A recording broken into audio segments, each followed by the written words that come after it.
O que eu posso falar do rosto de Jesus? Eu posso falar para você o seguinte. Ele deveria ser uma pessoa como um judeu de sua época. O biotipo do judeu da época, que é diferente do biotipo do judeu de agora. Porque agora você tem um judeu askenazi, você tem um judeu da Espanha, o sefaradita, tem o judeu da Polônia. Então, quer dizer, tem vários tipos de judeus. Aí foi misturando, né? E tem o judeu etíope. Você vê em Israel, judeu da minha cor. Tá lá no exército, lá, falando hebraico, tudo judeu, de origem etíope. Você tem judeu loiro.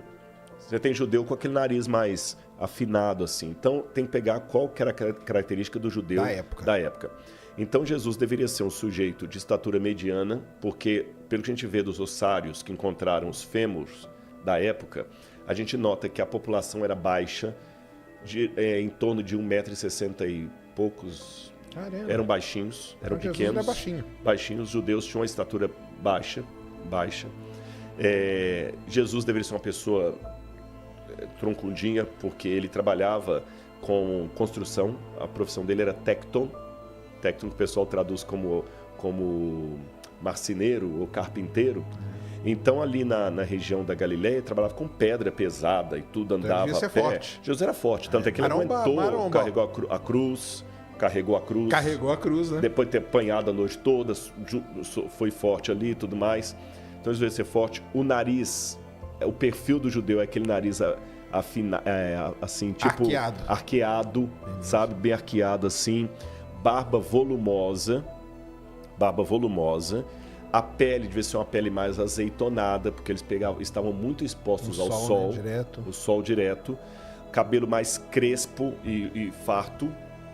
Cabelo mais crespo e farto. Isto é o que eu posso concluir da aparência. Algumas coisas que eu falei estão em consonância com esse estudo que você mencionou aí. Né? Que também coloca um cara meio ali e tal.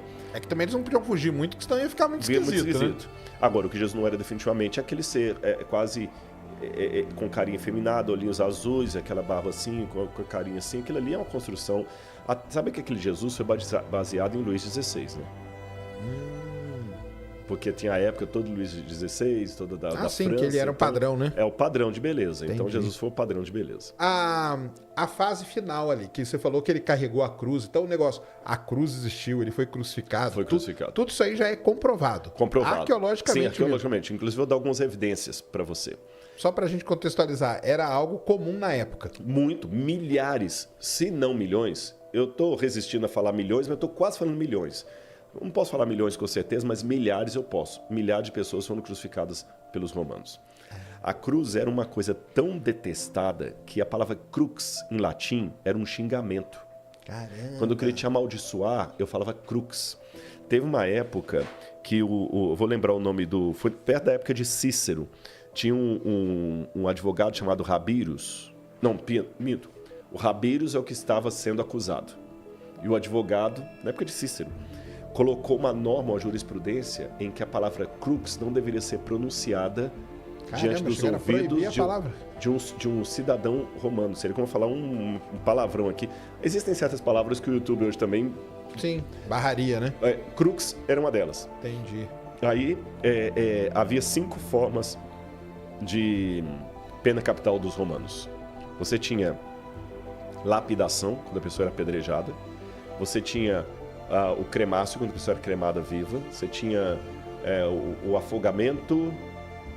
Tinha mais uma que eu esqueci, a última, que era a crucifixão. E era considerada a pior de todas. Pior de todas? Pior de todas. Caramba. Aí, por que só encontramos 3 exemplares de crucificados até hoje? Porque o crucificado não tinha direito a um sepultamento digno. O corpo dele era jogado num lixão chamado putenescum. De onde vem a palavra PUTA, que significa putrefazer. Aí muitos até pegavam isso e falavam o seguinte: é mito da Bíblia que Jesus foi sepultado no túmulo de José de Arimateia, porque os romanos jogavam o corpo ali. Só que encontramos já 3 exemplares que fugiram à regra. Um encontrado na Itália, acho que foi na Itália, o outro foi em Roma e o outro em Israel. O de Israel foi o primeiro a ser encontrado. Em 1969, perto da Guerra de 6 Dias, estavam reconstruindo Jerusalém depois da guerra, e tinha um bairro lá, que existe até hoje, chamado Givat Hamivtar. Os tratores passaram e bateram num túmulo antigo. E dentro desse túmulo tinha uma caixa de pedra que nós chamamos de ossário ou ossuário. Que a pessoa, depois que morria... É interessante, o sepultamento era 1 ano depois de sua morte. Caramba! Porque você morria, o seu corpo era colocado no sepulcro, que era uma caverna.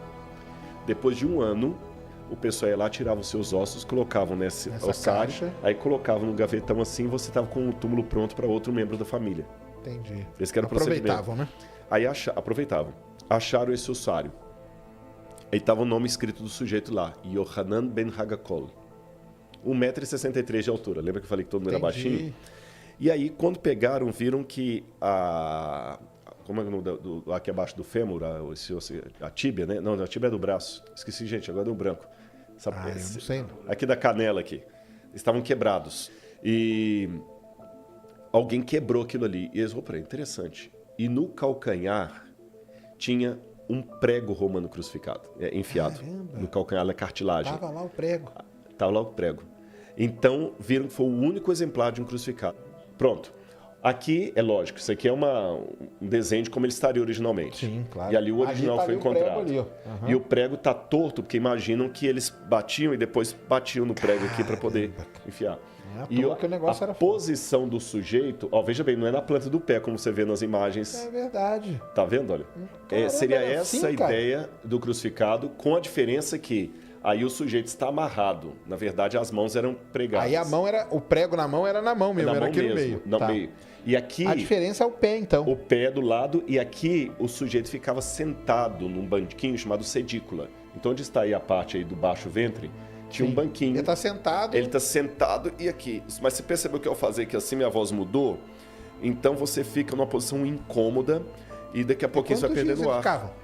É isso que é interessante. Os romanos, eles faziam a crucifixão para durar vários dias, provocando dor. Dificilmente alguém morria pela cruz. Ele morria de insolação, Certo. desidratação. Era mais uma tortura, né? E Jesus morreu com 3 horas. 3 horas. Isso foi um surpresa. Tanto é que o soldado romano falou assim, mas ele já morreu. Não era para morrer tão rápido assim. E quando a pessoa... Mas não matavam, então, com aquele negócio da lança não existe. Não, existe. Mas qual foi o lance da lança? Quando eles queriam apressar a morte da pessoa, que eu falei que ficava 3, 4 dias, eles praticavam o crurifrágio, que era quebrar as pernas. Por quê? Se eu tivesse na posição desse sujeito aqui, assim, sentado na cadeira, vocês perceberam em casa que a minha voz mudou de tom? Porque eu tô atrofiando aqui os pulmões. E nessa posição, o ciático também fica todo exprimido. Sim, ali. Claro. E eu vou perdendo fôlego com o tempo, vai perdendo fôlego. E para respirar, você tem que levantar e cair de novo. Então a cruz era uma coisa horrorosa de se contemplar. Cara, era horrorosa mesmo. E quando você quer apressar a morte da pessoa, você quebra porque as aí não pernas. Tem como ele levantar. Aí ele morre mais rápido. Aí você vai no Evangelho, fala que estava um rebu em Jerusalém, época da Pêssar, da Páscoa.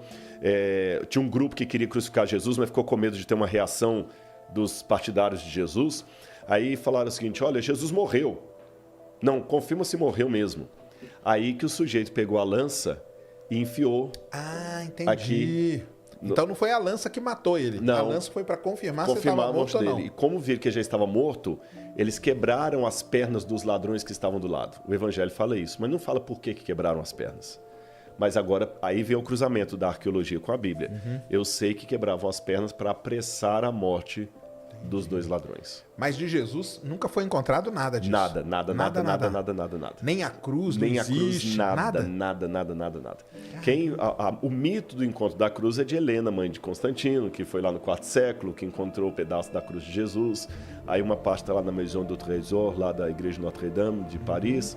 Outra parte está lá em Jerusalém, mas assim, até uma ironia de Lutero, que diz que encontraram tantos pedaços da cruz de Jesus que conseguiram construir 2 arcas de Noé e ainda sobrou um bercinho, né? Então, quer dizer... Tinha tanta gente que fala que encontrou. Com tanto pedaço da cruz, deu para construir 2 arcas de Noé e ainda sobrou um bercinho.